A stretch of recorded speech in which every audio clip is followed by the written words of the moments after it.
Well, there's our tour bus. We're in modern-day Jericho, Palestinian territory. Headed up the mountain here. Just up that way, just to the right of that tower, the peak with the flat top, is the Mount of Temptation. Every day. And then on the seventh day, the walls fell, and the walls fell outward. All except Rahab's. She was saved, and her family, all that were in her house with her that day. And so, you read that in Joshua 2, 3, 4, 5, and Joshua 6. There were other events that happened here. If you remember when they were collecting the what Joshua told them to do about when they captured Jericho? What were they to do? Destroy everything. Destroy everything. One man did not, right? His name was Achan. Now, if you go around this side and go on up, you go up towards Bethel and Ai. So once they captured this, his next move was to go from here to Ai. So they say that Ai is a small town. Spies had probably been found out. Not many people, and captured easily. So they send just a few people. And they go up, what happens? They get beat. All right. Because they're beaten, Joshua knows there's something wrong. And so he is praying, seeking the Lord. And the Lord tells him that someone has stolen something. So he brings them by till he finds the family, and eventually he finds the man, Achan. And where did he take him? What happened? What happened because of that? What did he do? Stoned. He was to be stoned, and Him and his family. all his family. So they took them to the valley of Achor.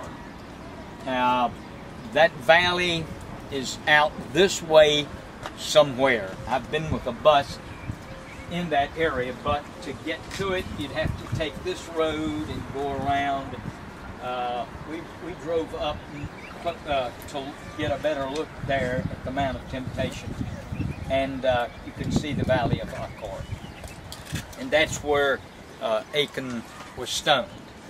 And now, years later, Elijah came through here when he was on his way over here for his translation into heaven. He came through here. This is also where Elisha then came back through after he went over with him. He came back. Right here is where the school of the prophets was. The Bible mentions the school of the prophets. Elijah had a school here called the school of the prophets where he trained them. Elisha performed one of his miracles here, the healing of the spring water right down there where we got off the bus. I guess it's more over that way. Where we got off the bus, you can just look at it today, glance in the direction. There is a spring there to this day. And how did Elisha heal it? With a branch in the water. Threw what into it? Into the water, and it healed the water. That was one of his miracles that occurred here.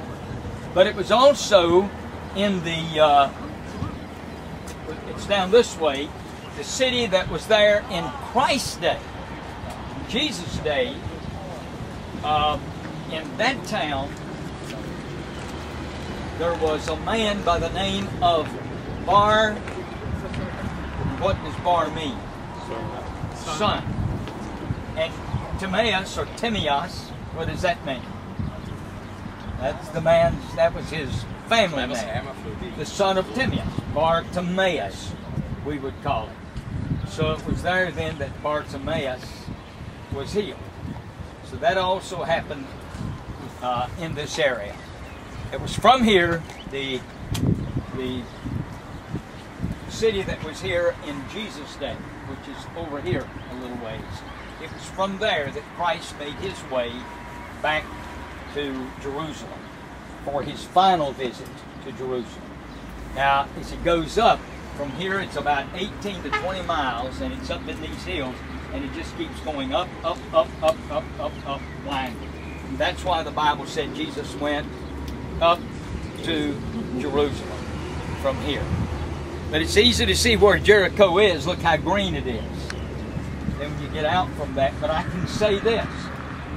I started coming here, the first time I came here was 41 years ago. And the green has extended much, much further than where it is today. This city is continually growing, and it's much bigger than it was the first time I came. But where you are is ancient Jericho. What we'll do is give you 10, 15 minutes to kind of, 10 minutes, let's say, because what we're wanting to do is get on up as quickly as we can to Jerusalem, because that's where lunch is. Yeah. So, 5 minutes. Yeah, 5 minutes. right under them, you see those little mud squares? That's mud brick. That's the way they made their walls in Joshua's day, mud brick. The further down you go, the closer you get to Joshua's time. So it would have been impossible for the walls to No, mud brick walls. Oh, no, they weren't stone. They were everything on and on up. So this was an ancient military tower that they found. Some of those places, the way they left them, they know those were corners of walls that were there. Over there you can see actual brick. This scene right here, this mound or this section of wall, there's a picture of it in my art history book. Well, if you look over there, you can see the different strata. Some mud brick. They've got one. Each era. That's true. Yeah, one layer. And you see some places. Understand, this is not under a cover, so it's eroding.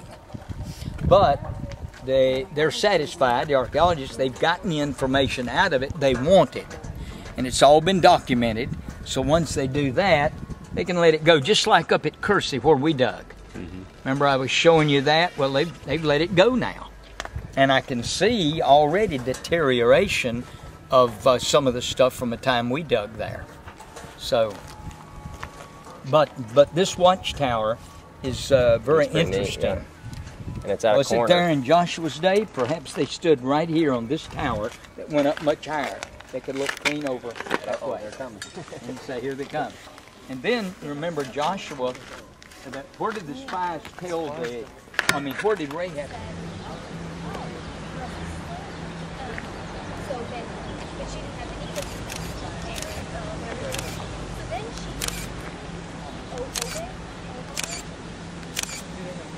she Built on top, so it would have been down here. So then Judah said, okay, go back to your home and I will save my youngest son for you. When he gets old enough, I will give him.